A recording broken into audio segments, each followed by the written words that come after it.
Right now, though, it's time for our Great British Debate this hour, and I'm asking, is it time to put the brakes on net zero? Now, a study published in the International Journal of Industrial Organisation has revealed that wind farm companies exaggerate the amount of energy they expect to produce. Plus, there's a lot of things going on within those farms with regard to those subsidies as well. And all of this comes as Prime Minister Rishi Sunak has pledged that he won't be taking a hair shirt approach to handling net zero, stating that it must be used in a way that benefits jobs. Now, this comes as electric cars are having to be powered up via generators as the charging point rollout has been slowed. So what do you think? Has net zero run its course? We've even got the situation where they're worried about the grid with regard to gas boilers as well. So for the Great British Debate this hour, I'm asking, is it time just to put the brakes on the whole thing? Joining me, Suzanne Evans, journalist and political commentator, Matthew Stadlen, writer and broadcaster. I've got you as a writer, you're not, Peter. Peter Edwards, former editor of The Labour List, and Lois Perry, director of Car 26. Right, well, I think I've got to start with somebody who's quite feisty. I'll go with Lois Perry. Lois, is it time to put the brakes on net zero? Oh, well, completely, absolutely. And Rishi Sunak, it was a little bit disingenuous what he actually said with regards to the hair shirt comment, because he also said, I completely believe in net zero and its aim. So, and with this legislation that was voted through Parliament the other night, where you could be criminalised, actually be imprisoned, for not meeting net zero standards with your property, this is going too far. And I think the public is seeing that this is absolutely nothing to do with being green and everything to do with control and anti-capitalism. Matthew Stadlen. Well, no, that's just conspiracy theory nonsense, I'm afraid, from Lois.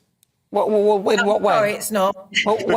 Because science is telling us, in its overwhelming majority, that if we don't reach net zero collectively as a world by about 2050, then we're going to exceed the rise of 1.5 degrees. And if we do that, you get much more major flooding likely, you get much hotter weather, you get problems with food supply. If we don't do something now, and by the way, I agree with Sunak, we should do it in a way that makes economic sense, and we should look after the most vulnerable in society. But if we don't do something now, in the long run, we and our families will pay a heavier price. It'll be a bit odd, though, in a flood, what we'll do with all our electricity as the water makes contact with the electricity, if that's the way we're going. Well, it does. I mean, it doesn't sound like it's the right thing to do. Suzanne Evans. I find it quite incredible that it's at the height, I think, of egotistical megalomania that politicians think they can reduce the Earth's temperature by 1.5 degrees when they can't even fill potholes in the roads. I mean, this is insane. Let's be honest. If you think the current cost of living crisis is a disaster, you ain't seen nothing yet. Net zero ultimately is going to make us all poorer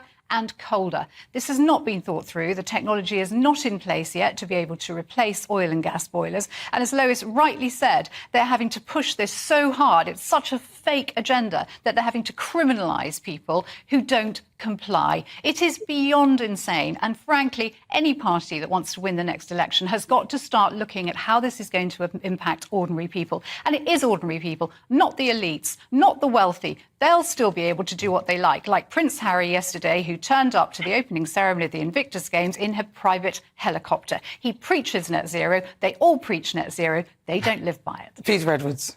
There is a consensus, and you wouldn't always get that from listening to this debate, but net zero policies are popular. Ipsos Mori did some polling in November last year, so we're well into the cost of living crisis by last November. It showed a lot of net zero policies were popular, and they continue to be so, even when taking into account the personal financial impact. To give one example, levies on frequent flying. And I think that's quite an uncontroversial one to put on the table, because I think most of us, although we've got different starting points, we'd all accept flying is bad for the environment, and a lot of us too much of it. So I think we can disagree or agree on the principle, but to just point fingers saying it's elites trying to control us is not really engaging with engaging with the environmental points that Matthew made, or the fact that there is public support. And the two parties that can win the general election, Labour and the Tories, both support it. There isn't public support. Yeah. Matthew Goodwin's done some polling just this week. He says only 16% of the British population support a net zero policy agenda. The politicians have forced this onto people. There has been no scrutiny. Nobody can tell us how much it's going to cost. Nani, you mentioned the decommissioning of the gas grid. We do know that's going to cost because of a leaked document from Parliament. That's going to cost at least £65 billion. That's £2,300 for every household in this country. I repeat, this policy has been pushed through without scrutiny. I totally agree with you, Suzanne. Can I just make the point as well that our recent polling that was done with YouGov showed that 62% of those that expressed an opinion, YouGov polling, wanted a net zero referendum. And also, so that completely contradicted the points about there being public support. And also, I just read a very interesting statistic. Just 2 days ago, only 0.25% of energy used in the United Kingdom come from wind farms. You know, 0.2. Matthew Stadlen. This isn't a smooth process, right? So You're not wrong. I'm someone who loves.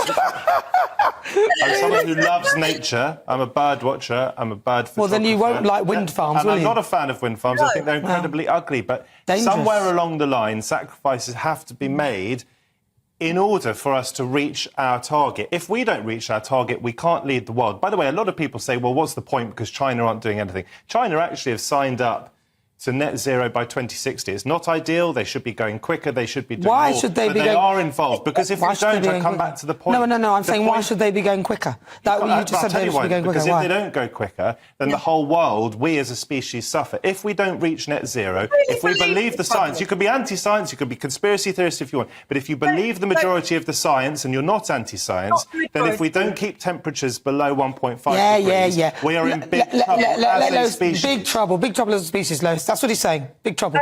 Yeah, absolutely. Do you know what? There's something that's happened since the Industrial Revolution, and that is that you and I, Nana, are not currently dead, right? Because just before the Industrial Revolution, the life expectancy was 45, right? Okay. So, and now it's 40 and now it's 80 because there's been nothing better for humanity than fossil fuels, and it enables us to mitigate any weather changing events or anything, which is all completely natural, by the way. What happens when they run out, Lois? What happens when they run out? Will they get something else then? No.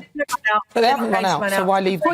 The point is, at the moment, fossil fuels are the most effective form of energy we've got. The technology is not yet there to force through net zero. If the technology was there, I would be backing it because I too want to protect the environment. But the fact is, it isn't there. It's too fast, too quickly. Haven't got the... And to say that we will be falling behind and not leading the world, what? On making citizens poorer and colder. No, we're definitely we're definitely ahead on that one. Government is not saying that this government, and this is the first major economy, our government, and I think it's one thing to be proud of in this government. I'm very anti this Conservative government. It was the first major economy to sign into law our net zero pledges, and they have not said that we must give up oil and gas immediately. It's phasing it out. Yes, it deserves scrutiny. That's what happens in a democracy. But if we follow the science, we have to act. Well, you say it happens in a democracy, but this latest bill that they've pushed through is pretty undemocratic. But hold on, have we got time to talk about briefly? You know, the idea that a government is elected by the people in a free and fair general election, and then they win a vote in the House of Commons,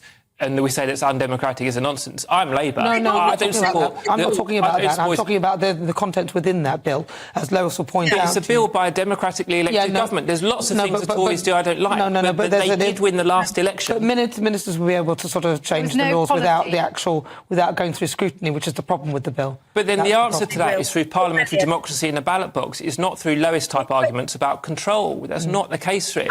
We do have a voice in this process. Listen, I'm going to give the last word to Lois because you said Lois-type arguments. You've got 10 seconds, Lois.